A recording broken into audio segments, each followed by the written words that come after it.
Welcome to the land of stars, stripes, and bullet points, the land of the free, as many people call it, America, where the gun violence statistics seem to be competing in their own Wild West showdown. From apple pie to ammunition to assault rifles, this nation has a knack for breaking records, but maybe not the ones they would have hoped for. So grab your popcorn and bulletproof vests, because we're going to be diving headfirst into the red, white, and bullet-riddled blue in this eye-opening exploration of America's gun violence conundrum. If you ask anyone to name the most standout things about the United States and its history, they would most likely mention the numerous opportunities, the sheer number of celebrities that live there, or the country's diversity and inclusiveness. But one immensely important characteristic of United States history and present that will rarely get mentioned is the country's rich gun culture. Unlike most other countries in the world, America's history is, without a doubt, greatly attributed to its intense gun culture. In the pre-colonial era of American society, the use of guns and firepower was highly essential, as it was viewed as a means of defense and protection against indigenous populations and threats. This early level of dependence on the use of firearms would lay the foundation for the America that we know today. Another major aspect of history for America's gun use was the American Revolutionary War against the British between 1775 and 1783. This was the war that finally saw America, under George Washington's command, defeat the British government to achieve independence of the United States. This feat was made possible through the militia forces that comprised of individual Americans being empowered with guns and firearms. And this belief is what has been entrenched in the minds of the Americans throughout history. The belief that they would always have extra hands in the mold of the general citizenry in the time of war has further added to their undiluted confidence in the gun culture. But over 240 years since this great victory for the Americans, has the victory come at a heavy cost? And has their total belief in the gun culture been to the country's detriment in the long run? Well, to answer these burning questions, let us take a quick run through the years that have followed to fully understand the magnitude of the gun use epidemic. Early on in American history, guns might have been viewed as important to the American culture. But shortly after independence, in the 19th century, the effects began to surface in full flow. There was the Haymaker Riot of 1886, which caused the death of 8 civilians, including leading to the injuries of more than 70 innocent civilians. There was also a massive rise in homicides between 1985 and 1993 during the crack cocaine epidemic. This era was characterized by an uprising in the number of gangs who could access guns and firearms easily, and as such, the death rate in that period tripled, and this trend continued into the early 2000s and beyond.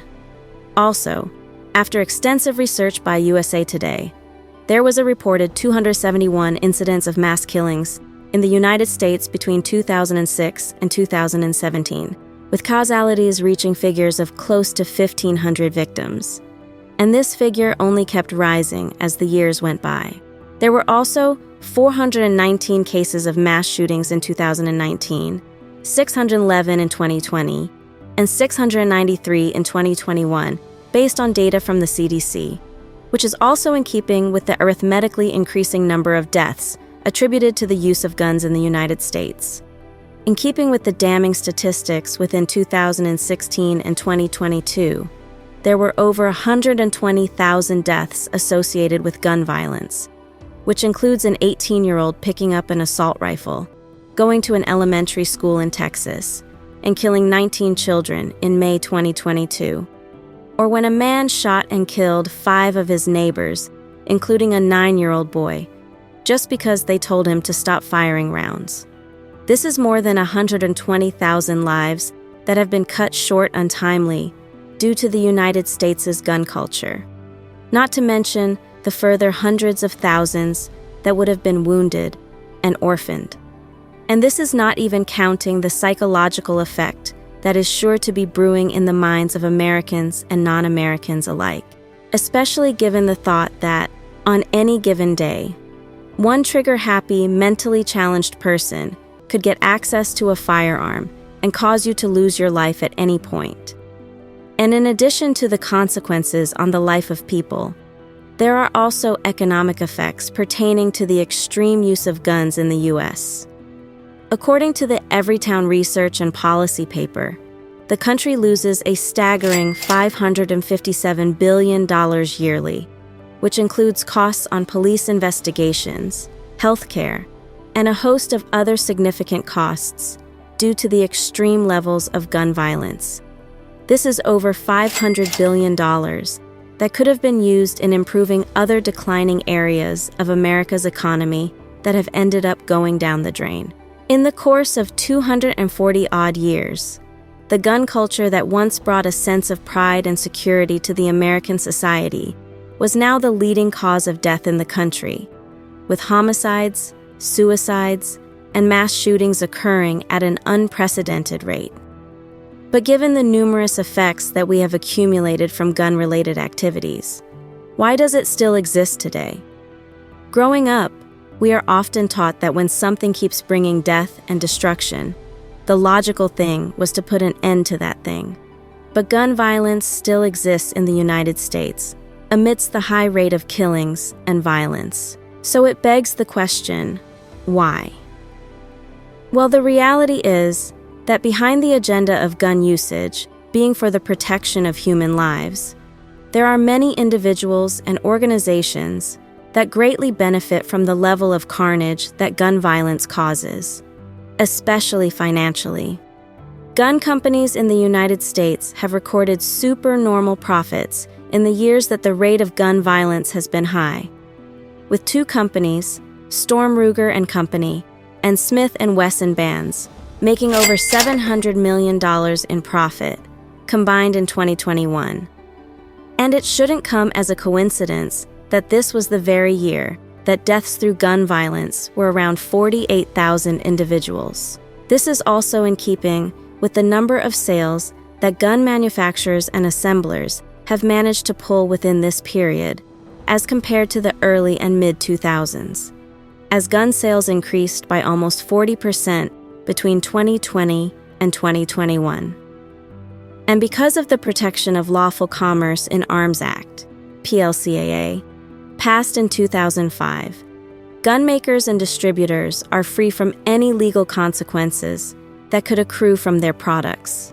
In essence, there would be an increased effort by the gun makers to lobby policymakers and ensure greater access to firearms, which would directly increase their revenue and profits. Then, there is also the NRA funding. The NRA, which is the National Rifle Association, is a pro-gun use body within the United States that seeks to advance firearm usage in the country. And over the years, the association has spent tens of millions of dollars trying to lobby laws concerning gun usage in their favor, including spending millions of dollars to support gun rights politicians like Ted Cruz, Mitt Romney, Lindsey Graham, and most prominently, the former President of the United States, Donald Trump. This level of influence by the NRA in politics and lawmaking ensures that despite more than 50% of the American population advocating for stricter gun control, those laws are hardly enacted with the kind of force that it perhaps requires. In essence, the end of gun culture in the United States might not be in sight anytime soon. Regardless of the numerous lives being lost yearly and the economic costs of a liberal gun policy, many politicians, bureaucrats, and businessmen simply have too much at stake in the gun culture. And as long as the profits and high political positions keep accruing, a change might not be on the horizon. But we can only hope that a shift happens before things get far more dire for the citizens of America. Thanks for tuning in until the end. If you found this video insightful, give Give it a thumbs up and consider subscribing for more engaging content from Misfortune.